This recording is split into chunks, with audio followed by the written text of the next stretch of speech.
This is More Knowledge, More Wealth with your host, Gabriel Shahin. Gabriel is a certified financial planner and a registered investment advisor at Falcon Wealth Planning.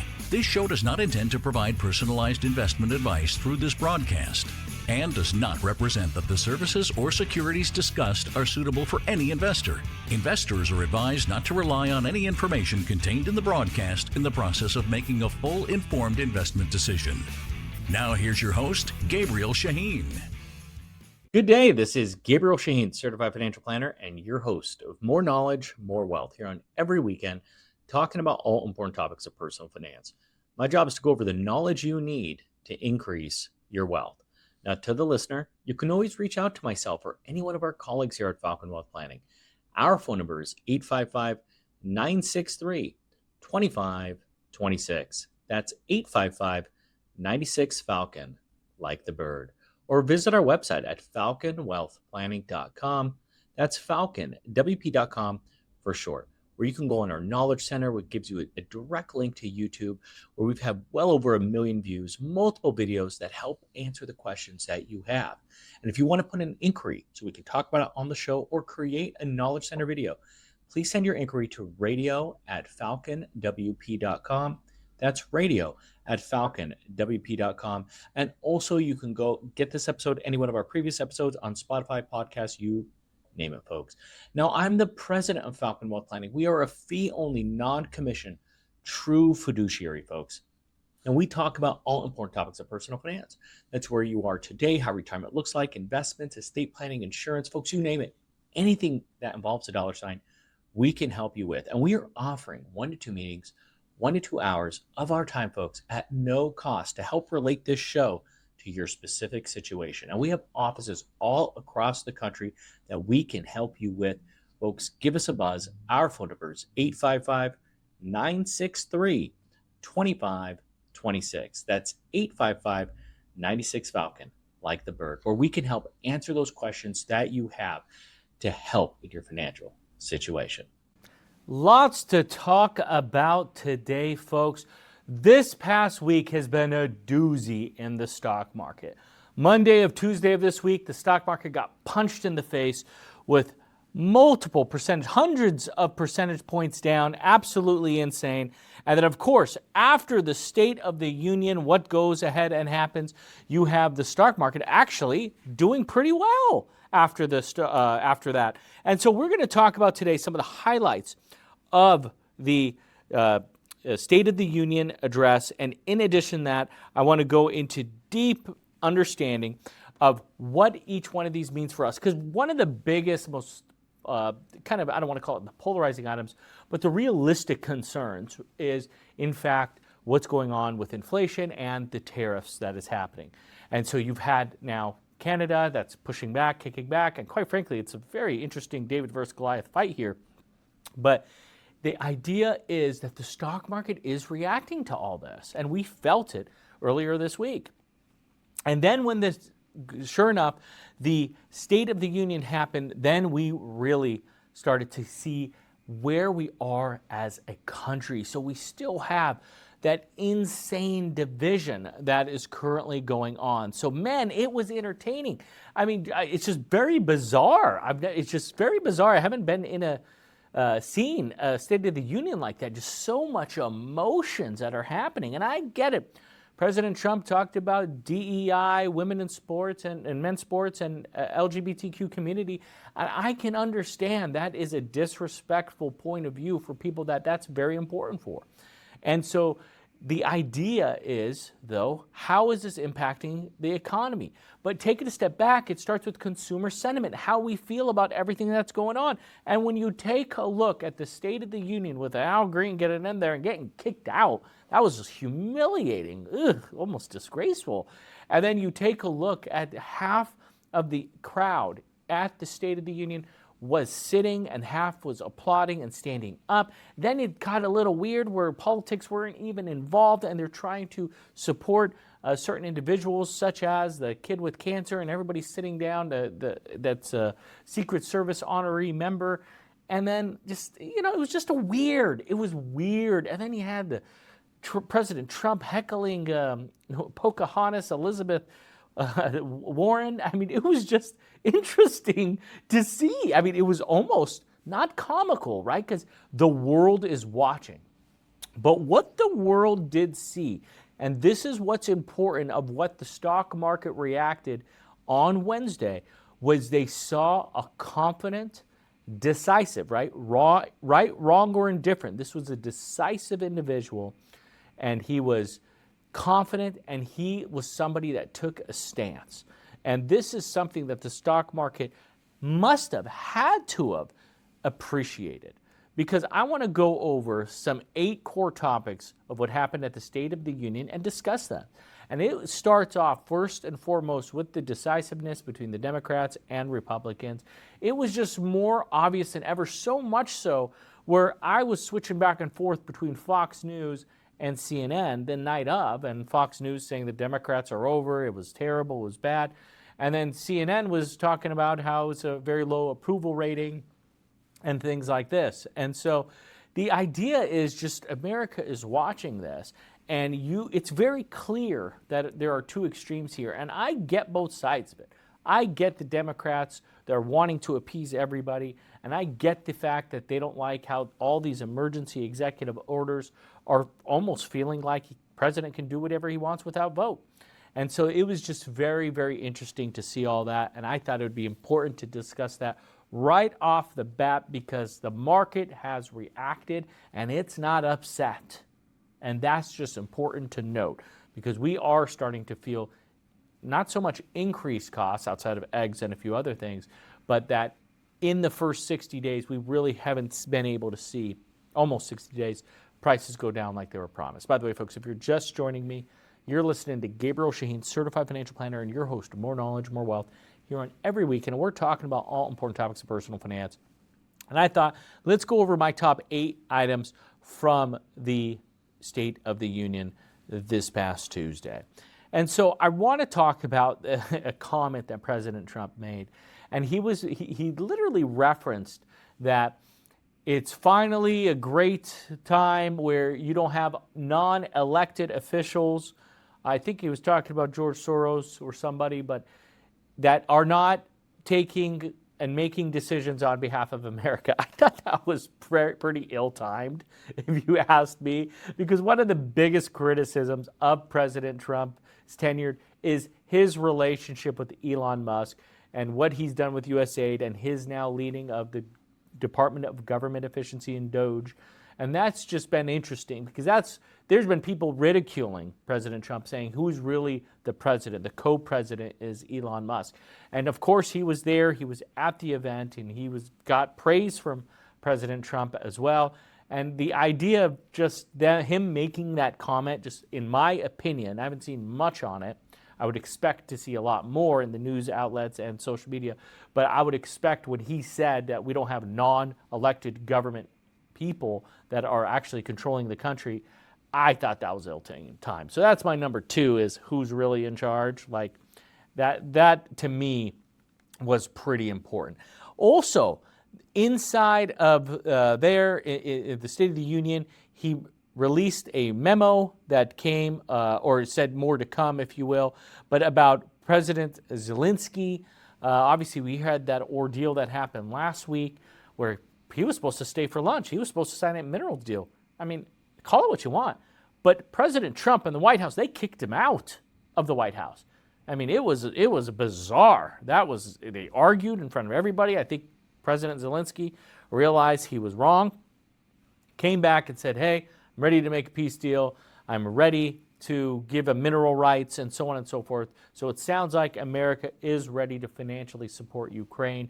That was also said at the State of the Union. I thought that was very, very interesting and shouldn't go ignored, because you've seen Zelensky now go to Europe and Canada and starting to get help from his other allies. And the world needs America. And we see that with just the amount that we export to other countries, which I'll get to in a little bit when we start talking about tariffs. But just yet again, interesting commentary, interesting situation just in general. When you look at those top 3 items there, those were big, big deals. Now, I like to just also comment on number 4 with tougher crime policies that are coming. And they talked about President Trump about with police officers and giving them the respect they deserve and saying he has their support. And quite frankly, if you kill a police officer, he is advocating for the death penalty. I mean, talking about an aggressor here. And you've seen that, quite frankly, successful type of mentality in other countries. And you've seen that in some European countries. You've seen that in the Eastern Europe mostly. And then you've seen that, of course, in Asian countries, let alone El Salvador, who's now becoming very, very popular for being just an aggressor and cleaned up the streets. So it was nice to see, and people appreciated the sternness about cleaning up the streets and being more aggressive with, in fact, these crimes that are happening, because things have lost control. And to go after and attack an official, police officer, is no longer going to be tolerated. So he is moving heavily and advocating for protection, for safety, for those to enforce the law. So just yet again, this is just, it made a big point to highlight crime victims and new law enforcement policies. So this could be a stronger push to prevent crime. And I think we can all agree that is something that is very, very important. So that's really the first four I want to go over with you. What I'm going to do is I'm going to take a quick break, and I'm going to come back and I'm going to go over the second segment of the additional 4 items that I would like to discuss, because these are big policies that are important for all of us. And like I said, I'm ignoring the sensitive items out here because I'm focusing on the ones that are on the economy, what's going to impact us. And consumer sentiment is important, and I get it, but I'm focused on the majority of the focuses here. Yet again, I know President Trump is not eliminated DEI, the diversity, equality, and inclusion, LGBTQ as well, along with women playing in men's sports. Strongly oppose that, along with talking about in public schools how he was saying he was going to defund schools that in fact look to help transition a child to go to another gender. So yet again, these are things that I'm going to fully acknowledge that were discussed, but from a financial point of view, I'm focusing on what matters on your stock portfolio, not so much the emotional sentiment. So what I'm going to do is I'm going to take a quick break and we'll come back. We're going to talk about the remaining 4. Be right back after a few words. This is Gabriel Shahin, Certified Financial Planner and President of Falcon Wealth Planning. We wanted to offer you a free financial assessment for listening to the show so you can help relate it to your specific situation. We offer multiple services such as retirement planning, where you are today, how retirement looks like, talking about Social Security, real estate, planning, even if you own a business, talking about taxes, not just how to save money today, but also throughout retirement. Talk about investments, making sure you're avoiding those high fees, costs, commissions, and also estate planning and insurance, just making sure you're properly protected if, God forbid, something were to happen. And we're offering 1 to 2 meetings, 1 to 2 hours of our time at no cost. Give us a call. We would love to help. Our phone number is 855-963-2526. That's 855-96-FALCON, like the bird. Or visit our website at falconwealthplanning.com. That's falconwp.com for short, and fill out the form fill right there on our site. Welcome back, folks. This is Gabriel Shahin, Certified Financial Planner, your host of More Knowledge, More Wealth here on every weekend. And we're talking about all important topics of personal finance. And I thought I would go over the State of the Union last night and go over some of the top 8 items that I thought impact your financial situation, the financial future, and the sentiment of this country, of just discussing important impacts that we are looking at. So I discussed the first 4 in the first segment. Now we're going to focus on the next 4. And the first one I want to go over are tax cuts, and if they in fact will happen. And that was a big push that he discussed. No taxation on overtime, no taxation on tips. I mean, gosh, I know somebody that is a waiter at a very fancy steakhouse. I mean, my goodness, he makes 6 figures alone a year just on tips, and he doesn't even work 7 days a week. He doesn't even work 5 days a week. And the idea of not taxing that, I'm curious how that would look, by the way, because I'm sure they may be talking about the waiters and servicers at a Denny's and IHOP at a Norm's here in Southern California. So it's just interesting to see what, in fact, that will happen there. But these are important items because this is something that does, in fact, affect everybody and the impact it will have on the economy, because it's two sides. Right now, we do have a deficit of roughly $2 trillion, but if you're going to affect the taxation, I get it. If you're going to affect taxing people that are making money, right? And some people say taxing the rich. Well, typically those at overtime and that do get tips are not people making $100,000 or more a year, like the example I just gave. These are people that are making probably less than $50,000 a year. And so you're going to have tax relief, which is more money for you to save, which is more money for you to spend, and more money for you to achieve your goals. But the government gets less tax revenue. This is where I'll talk later about potential tariffs and other forms of revenue that the government is looking to build in. And so the logic is, if the government could save you, maybe, I'm just making up a number, $5,000 in taxes, but now your cost of goods go up by $4,000, theoretically, you have $1,000 extra. So you still come out ahead. Who paid the difference? Those overseas paid the difference through tariffs. So that's an important part with tax cuts. This is a huge topic that's been discussed since day one, so I'm going to be very curious as the tax cuts, the Trump tax cuts is what I was trying to say, that took effect in 2018 from 2017 tax cuts, those are set to expire in 2025. This year it will expire, so we want to make sure we see what 2026 comes ahead. I'm making up, I'm not making up, I have an opinion that come December, they're going to either extend them or make some tweaks. It's going to be very, very interesting because lately, the past few times they made these changes, it's not just the tax brackets that change, but it is a full overhaul on the tax system. It was insane. And I'll never forget in 2017, I want to say it was December 22nd or 23rd, when they came out with the 450 plus pages, and I was going through that. And they came out with that on a Friday, so I can easily see which day that was. And I just remember how interesting that was, trying to really get up to speed on everything that came out. So, number 5 is tax cuts. Number 6. This was cool. There was a powerful moment there for veterans, I thought. It was kind of, we can argue, one of the more emotional moments as that young cancer patient was named the honorary Secret Service member. So beyond the symbolism, Trump is making it clear that he supports veterans. I think that's always been pretty clear with him. I know there's been some negative publicity as there has been people that have been let go and fired from the Veterans Affairs Office. And I know part of DOJ was seeing some misappropriate use of funds there.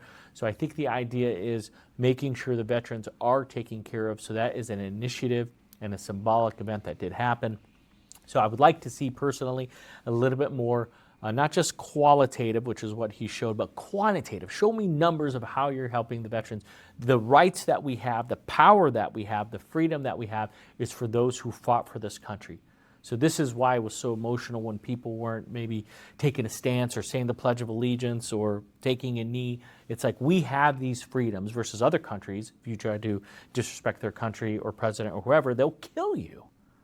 And a lot of the foreigners here in this country realize that, by the way, that other countries will act, you will be either imprisoned or killed.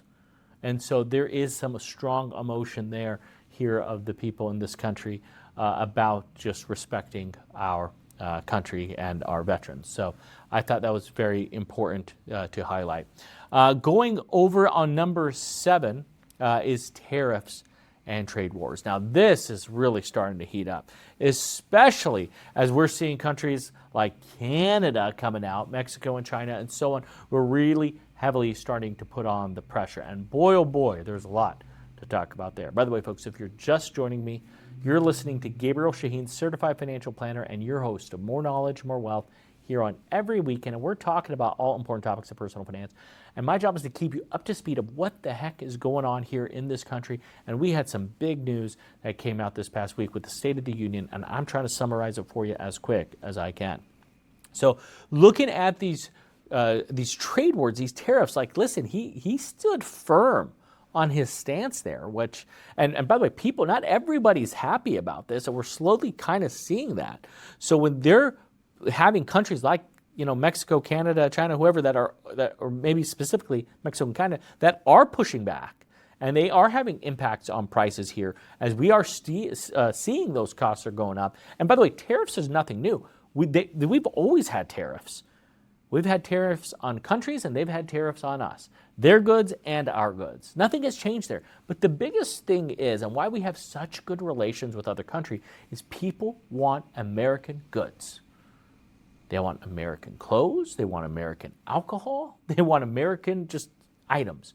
So because of that, we supply so much goods worldwide, especially to the ones that are connected to us in Mexico and Canada.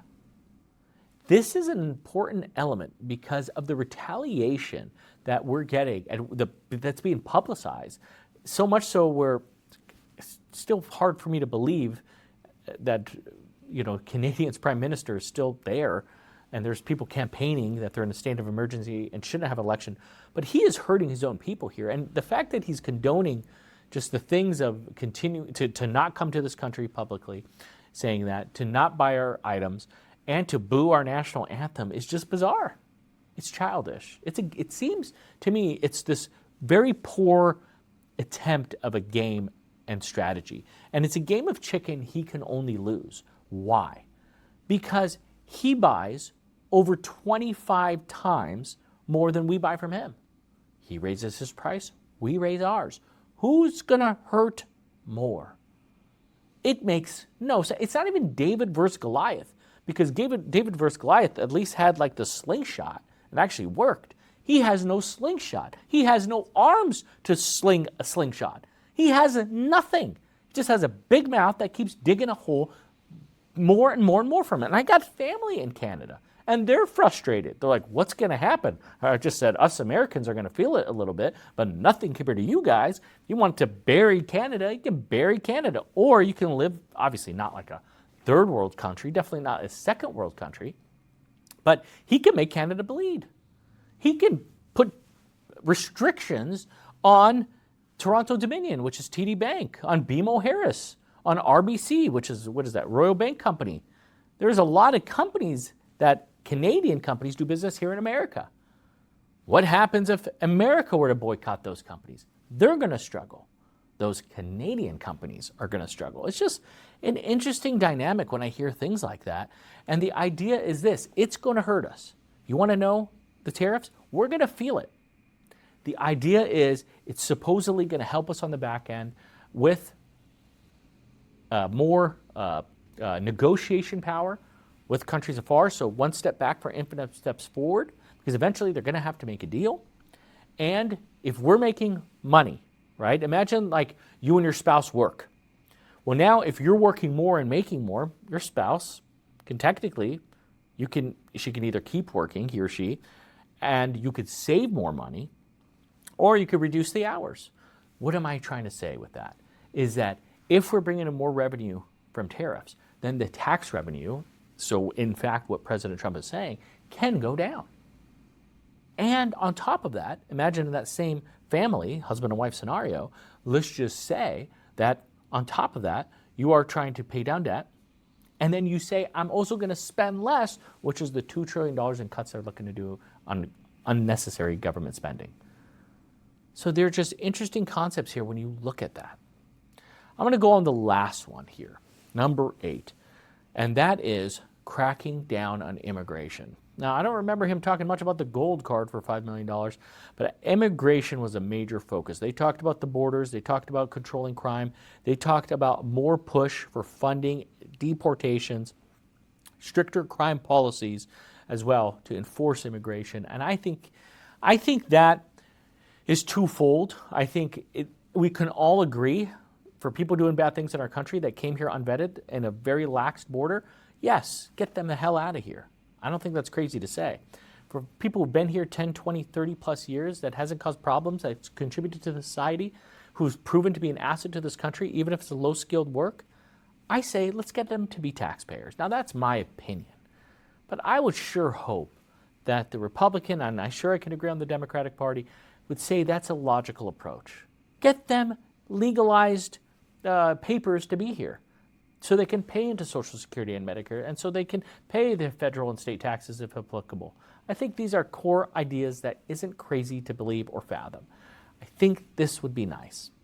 So we'll see, to be determined. I know there's so much anger built up over the past 4 years of having a good immigration policy. It happened under Obama, deported a lot, happened under Clinton, happened under Bush. It's always happened. I know this president, because he's so vocal with it, quite frankly, obnoxious with it, he's getting a lot of criticism with it.